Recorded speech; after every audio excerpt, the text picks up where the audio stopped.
కాండము 46 అధ్యాయం. అప్పుడు ఇశ్రాయేలు తనకు కలిగినదంతయు తీసుకొని ప్రయాణమై బెయేర్షెబాకు వచ్చి తన తండ్రి అయిన ఇస్సాకు దేవునికి బలులను అర్పించెను. అప్పుడు రాత్రి దర్శనములయందు దేవుడు యాకోబు యాకోబు అని ఇశ్రాయేలును పిలిచెను. అందుకు అతడు, చిత్తం ప్రభువా అనెను. ఆయన, నేనే దేవుడను, నీ తండ్రి దేవుడను. ఐగుప్తునకు వెళ్ళుటకు భయపడకుము, అక్కడ నిన్ను గొప్ప జనముగా చేసేదను. నేను ఐగుప్తునకు నీతో కూడా వచ్చేదను. అంతేకాదు, నేను నిశ్చయముగా నిన్ను తిరిగి తీసుకొని వచ్చేదను. యోసేపు నీ కనుల మీద తన చెయ్యి ఉంచునని సెలవీయగా యాకోబు లేచి బెయేర్షెబా నుండి వెళ్ళెను. ఫరో అతని ఎక్కించి తీసుకొని వచ్చుటకు పంపిన బండ్ల మీద ఇశ్రాయేలు కుమారులు తమ తండ్రి అయిన యాకోబును, తమ పిల్లలను, తమ భార్యలను ఎక్కించిరి. వారు అనగా యాకోబును, అతని యావత్తు సంతానమును, తమ పశువులను, తాము కనానులో సంపాదించిన సంపద యావత్తును తీసుకొని ఐగుప్తునకు వచ్చిరి. అతడు తన కుమారులను, తన కుమారుల కుమారులను, తన కుమార్తెలను, తన యావత్తు సంతానమును ఐగుప్తునకు తనతో కూడా తీసుకుని వచ్చెను. యాకోబును అతని కుమారులను ఐగుప్తునకు వచ్చిరి. ఇశ్రాయేలు కుమారుల పేర్లు ఇవే. యాకోబు జ్యేష్ఠ కుమారుడు రూబేను. రూబేను కుమారులైన హానోకు, పల్లు, హెస్రోను, కర్మీ. షిమ్యోను కుమారులైన యెమూయేలు, యామీను, ఓహదు, యాకీను, సోహరు. కనానీయురాలి కుమారుడైన షావూలు. లేవి కుమారులైన గెర్షోను, కహాతు, మెరారి. యూదా కుమారులైన ఏరు, ఓనాను, షేలా, పెరెసు, జరహు. ఆ ఏరును ఓనానును కనాను దేశంలో చనిపోయిరి. పెరెసు కుమారులైన హెస్రోను, హామూలు. ఇస్సాకారు కుమారులైన తోలా, పువ్వ, యోబు, షిమ్రోను. జెబూలూను కుమారులైన సెరెదు, ఏలోను, యహలేలు. వీరు లేయా కుమారులు.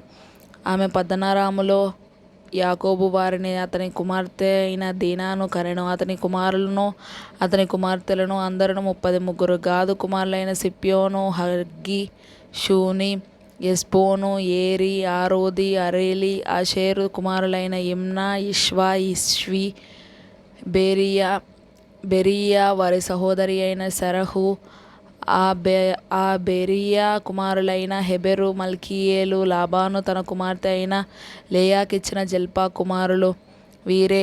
ఆమె ఈ 16 మందిని యాకోబునకు కనెను. యాకోబు భార్య అయిన రాహేలు కుమారులైన యోసేపు, బెన్యామీను. యోసేపునకు మనష్షే, ఎఫ్రాయిములు పుట్టిరి. వారిని ఐగుప్తు దేశమందు ఓనుకు యాజకుడగు పొతీఫెర కుమార్తె అయిన ఆసెనతు అతనికి కనెను. బెన్యామీను కుమారులైన బెల, బేకెరు, అష్బేలు, గెరా, నయమాను, యెహీరోషు, ముప్పీము, హుప్పీము, ఆర్దు. యాకోబునకు రాహేలు కనిన కుమారులగు వీరందరూ 14. తాను కుమారుడైన హుషీము. నఫ్తాలి కుమారులైన యహనేలు, గూని, ఏసెరు, షిల్లేము. లాబాను తన కుమార్తె అయిన రాహేలునకు ఇచ్చిన బిల్హా కుమారులు వీరే. ఆమె వారిని యాకోబునకు కనెను. వారందరూ 7. యాకోబు కోడండ్రను వినాయించి అతని గర్భవాసమున పుట్టి యాకోబుతో ఐగుప్తునకు వచ్చిన వారందరూ 66. ఐగుప్తులో అతనికి పుట్టిన యోసేపు కుమారులు 2. ఐగుప్తునకు వచ్చిన యాకోబు కుటుంబపు వారందరూ 70 మంది.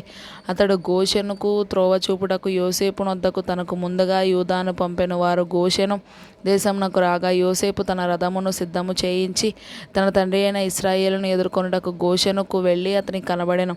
అప్పుడు అతడు అతని మెడ మీద పడి అతని మెడ పట్టుకొని ఎంతో ఏడ్చెను. అప్పుడు ఇశ్రాయేలు యోసేపుతో, నీవింకా బ్రతికి ఉన్నావు, నీ ముఖము చూచితిని గనుక నేనికను చనిపోవుదునని చెప్పాను. యోసేపు తన సహోదరులను, తన తండ్రి కుటుంబపు వారిని చూచి, నేను వెళ్ళి ఇది ఫరోకు తెలియజేసి కనాను దేశంలో ఉండి నా సహోదరులను, నా తండ్రి కుటుంబపు వారును నా యొద్దకు వచ్చిరి.